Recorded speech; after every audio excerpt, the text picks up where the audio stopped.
Salut. Salut Anissa, bienvenue. Merci.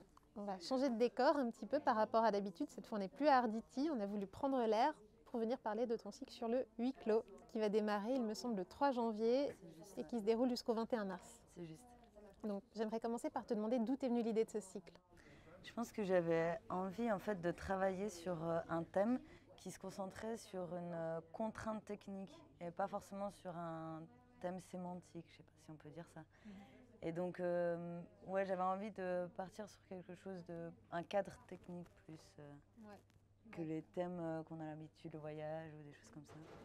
Donc c'est un cadre technique et puis il peut s'appliquer à différents genres de films en fait. Exactement, en fait c'est ça aussi qui est super intéressant, c'est que on prend les mêmes contraintes techniques et en fait ça peut nous permettre de explorer plein de genres différents. Et vraiment, on va passer du film d'animation à l'horreur, à la comédie musicale, au thriller psychologique. Enfin, c'est hyper vaste en fait. Et puis la programmation du cycle, elle a voulu un peu refléter cette diversité de genres. Complètement. Ça nous tenait vraiment à cœur avec le groupe de travail et moi-même de pouvoir en fait justement montrer le potentiel du huis clos qui ne se résume pas en fait juste à... En fait, on peut aller au-delà de juste enfermer des gens dans une salle et en faire un thriller. Ouais. On peut justement explorer plein d'autres manières de subir ces contraintes, on va dire. Ouais. On peut en faire un ressort comique, par exemple, ou quelque chose qui vient rythmer la narration pour un film d'animation ou autre. Exactement. Okay. Puis comment s'est passé le travail justement avec le groupe qui a établi cette programmation? Alors on a fait vraiment que de la mise en commun. Donc tout le monde a proposé un certain nombre de films qui lui faisaient envie, etc. On avait peut-être une soixantaine de films au début de proposer.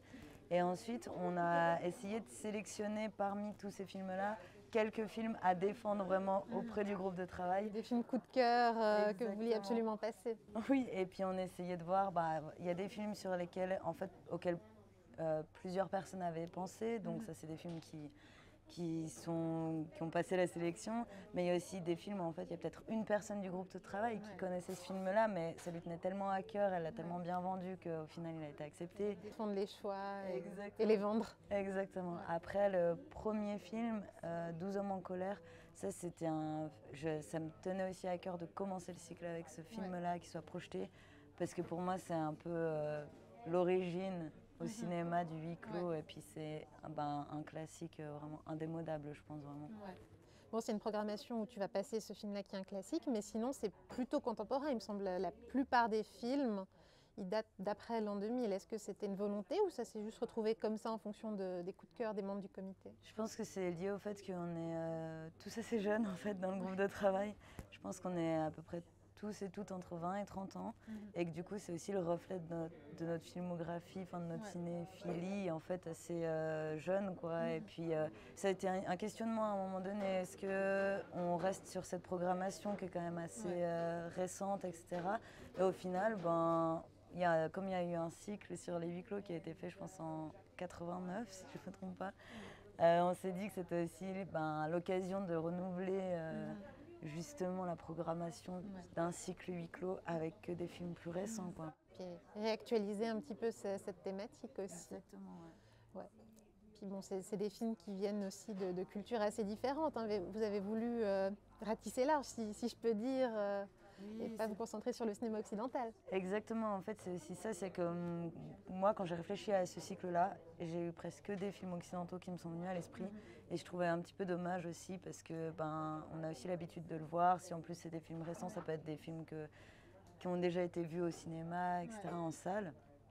Et donc on a essayé d'effectivement ouvrir dans le champ des possibles, le champ des possibles, pour essayer de diversifier aussi un peu les films qu'on pouvait proposer. Peut-être que c'est des films de festivals qui n'ont pas eu de diffusion dans toute la Suisse par exemple, ou des films qui sont même pas arrivés jusqu'en Suisse, ou je sais pas, on a essayé de faire un peu large. Quoi. Ouais, et puis cette volonté d'ouvrir un petit peu sur la polyvalence du huis clos, elle s'est traduite aussi dans la revue qui accompagne le cycle traditionnellement?